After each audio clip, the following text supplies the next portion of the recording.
Sir Hamid Ansari जो राष्ट्रपति उन पे आरोप लगे हैं कि उन्होंने नुसरत जो एक पत्रकार है पाकिस्तान का बैरूटी एजेंट बनकर वो आया और जासूसी की, तो हामिद अंसारी लेकिन उनके कुछ फोटोग्राफ्स भी आ गए। आयोजनकर्ताओं ने भी कहा कि हाँ कार्यक्रम जितने शीर्ष पद पर व्यक्ति अगर इस प्रकार के आरोप के शिकार हैं बहुत ही तो ऑर्गेनाइजर भी कह रहे हैं कि उपराष्ट्रपति कार्यालय से उन्हें फोन आता था कि अगर नहीं बुलाया तो उपराष्ट्रपति नाराज होते थे। कहीं ना कहीं पाकिस्तानी एजेंट जो ISI को जानकारी देता था उसका समर्थन नहीं होता। हाँ, उन्होंने शायद जो पत्रकार है उन्होंने कहा भी कि मैं इंडिया जाता था, राष्ट्रपति जी लेकर जाता था, शायद सारी इन्फॉर्मेशन करता था।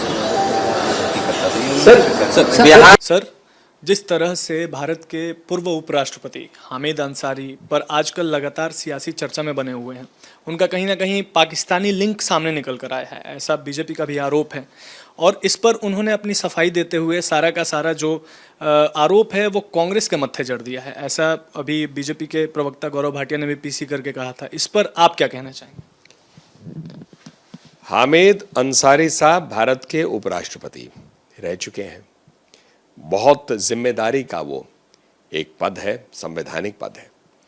और जब शुरू में पाकिस्तान के इस जर्नलिस्ट ने आरोप लगाए थे और कहा था कि वो उनके संपर्क में थे, 5 बार मिले हैं, ISI से उनका संपर्क है इस जर्नलिस्ट का, तो हामिद अंसारी साहब से उस समय भी प्रश्न पूछे गए थे कि स्पष्टीकरण देना चाहिए।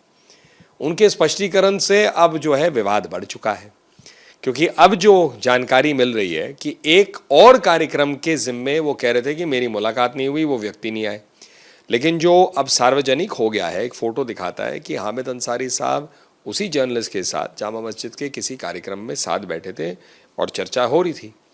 अब एक व्यक्ति कहता है कि वो पाकिस्तान के ISI एजेंसी जो भारत के खिलाफ काम करती है उससे उसका अच्छा संपर्क है, वो लगातार हामिद अंसारी साहब के साथ उस समय टच में जब वो उपराष्ट्रपति थे, तो इसका स्पष्टीकरण बनता है। और कांग्रेस पार्टी को इसका दूसरा एक पहलू है कि कांग्रेस पार्टी पूर्ण रूप से उतर गई पहले बचाव में। कहीं ऐसा तो नहीं कि कांग्रेस पार्टी को जानकारी थी, वो इस बात से अब भागना चाहती है या घबरा गई है कि वो कुछ कह रहे होंगे। तो ये पूरी कहानी निकलनी चाहिए। देश की सुरक्षा को लेकर इसके क्या कोई पहलू है, इसकी जानकारी मिलनी चाहिए और सार्वजनिक रूप से पूरे तथ्य और सत्य को निकलना चाहिए।